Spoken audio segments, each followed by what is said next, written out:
আপনারা হয়তো বাটা মাছের ঝোল বা ঝাল এর আগে অনেকবারই রান্না করেছেন, কিন্তু কোন পেস্ট ব্যবহার করলে আর কি পদ্ধতিতে রান্না করলে রান্নার স্বাদ সবথেকে ভালো হবে সেই রেসিপিটা আজকে আপনাদের সাথে শেয়ার করব।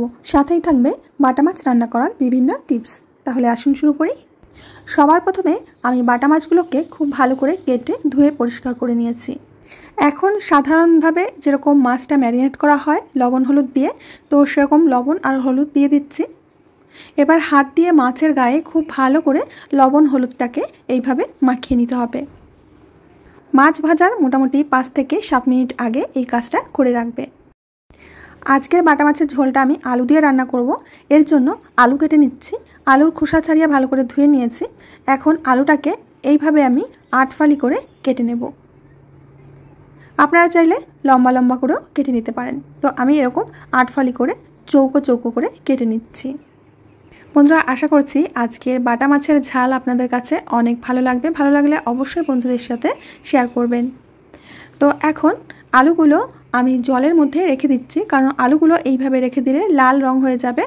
এর জন্য আমি সরাসরি জলের মধ্যে রেখে দিলাম।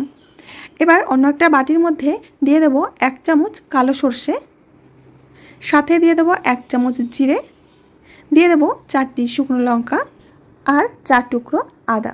এবার দিয়ে দিচ্ছি কিছুটা ধনেপাতা। এবার অল্প জল দিয়ে মশলাগুলো 5 থেকে 7 মিনিট মতো ভিজিয়ে রাখবো, যাতে মশলাগুলো নরম হয়ে যায়। তারপরে মশলাগুলোকে একটা মিহি পেস্ট করে নিতে হবে। এবার রান্নার জন্য একটা কড়ার মধ্যে দিয়ে দিচ্ছি সর্ষের তেল। রান্নাটা সর্ষের তেলে করলেই স্বাদটা বেশি ভালো হবে। তেলটাকে খুব ভালো করে গরম করে নিয়ে এখন এর মধ্যে দিয়ে দেবো কেটে রাখা আলু। আলুগুলোকে লাল করে ভেজে নিতে হবে। আলু ভাজবার সময় দিয়ে দেবো স্বাদ মতো লবণ। এবার আলুটাকে একেবারে লাল করে ভেজে নেব।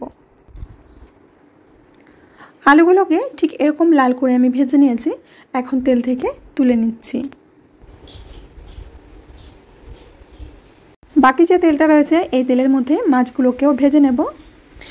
একটা জিনিস খেয়াল রাখবে, বাটা মাছের ঝোল বা ঝাল যাই রান্না করা হোক, মাছগুলোকে কিন্তু খুব কড়া করে ভাজতে হবে।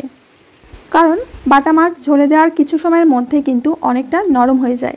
এর জন্য মাছগুলোকে বেশ লাল করে আর কড়া করে ভেজে নিতে হবে। তো মাছগুলোকে আমি উল্টে পাল্টে লাল করে ভেজে নিয়েছি। এখন তুলে নেব।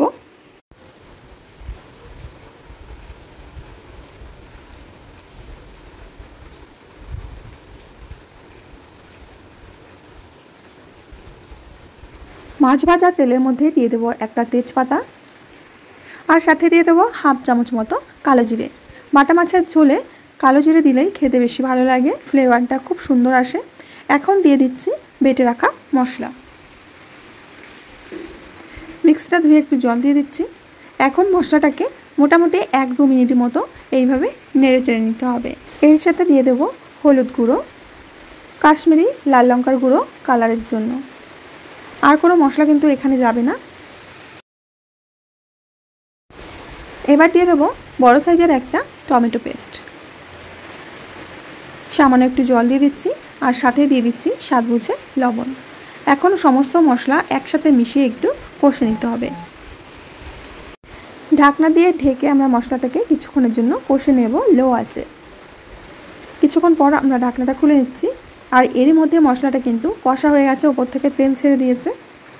আবারও মিনিট খানেক খোলা অবস্থায় নেড়েচেড়ে নিয়ে এর মধ্যে দিয়ে দেবো ভেজে রাখা আলু।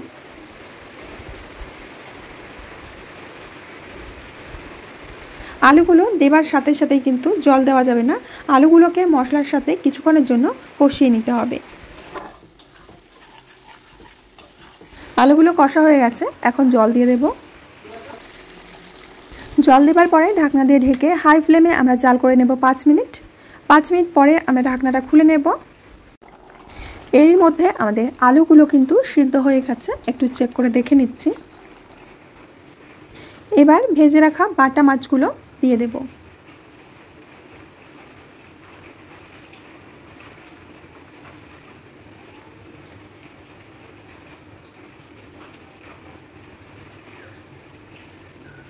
ভালো করে নেড়েচেড়ে মিশিয়ে দিয়ে আমরা আবারও ঢাকনা দিয়ে ঢেকে আরও 3 থেকে 4 মিনিট জাল করে নেব।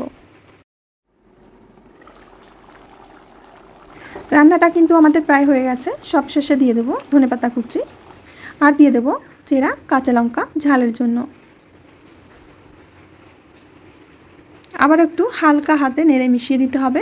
মাছগুলো এখন কিন্তু নরম হয়ে গেছে, খুব বেশি একটা নাড়াচাড়া করা যাবে না।